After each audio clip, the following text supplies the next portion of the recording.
అమ్మాయిలకి పూలిచ్చి పలకరించాలి కానీ భుజాలతో కాదు.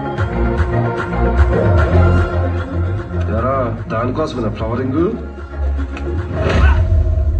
పరాయి స్త్రీల్ని దాన్ని దీన్ని అని అగౌరవపరచకూడదు. లేడీసు దేవతల్సు.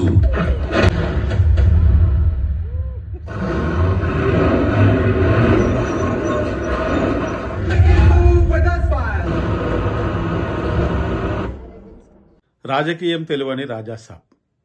ఏం చేయలేం. రాజకీయాలు కూడా తెలుసుకోవాలి. సినిమాల్లో కూడా చాలా రాజకీయాలు ఉన్నాయి. బయట ఉండే రాజకీయ పార్టీలకు అనుబంధంగా ఎన్నో రాజకీయాలు సినీ ఇండస్ట్రీలో జరుగుతూ ఉన్నాయి. వీటి గురించి కూడా ఒక దృష్టి పెట్టి మునుముందు మీరు సినిమాలు చేస్తే బాగుంటుంది. పొలిటికల్ చెత్త రాజకీయాలు సినీ ఇండస్ట్రీలో రాకపోతే బాగుంటుంది. కానీ కొంతమంది సినీ ఇండస్ట్రీలో ఉన్న వాళ్ళే ఆ రాజకీయాల వైపు వెళ్ళి ఆ రాజకీయాలను ప్రోత్సహిస్తూ ఆ రాజకీయాల ద్వారా లబ్ధి పొందాలని చూస్తున్న కొంతమంది ద్వారా మరి మంచి మంచి సినిమాలు కూడా దెబ్బతినే అవకాశం ఉంది. మంచి మంచి హీరోలకు కూడా దెబ్బ తగిలే అవకాశం ఉంది.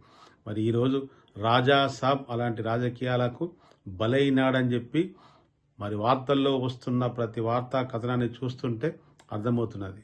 టికెట్ రేట్లు ఒక సినిమాకు పెంచడం, ఇంకో సినిమాకు పెంచకపోవడం. ఏంటి అని అడిగితే సినిమాటోగ్రఫీ మంత్రి గారే నాకేం తెలియదు అనడం. మరి ఎవరు తెలుస్తుంది? ఇంకెవరు తెలుస్తుంది? తెలంగాణలో ఏం రాజకీయం నడుస్తున్నది?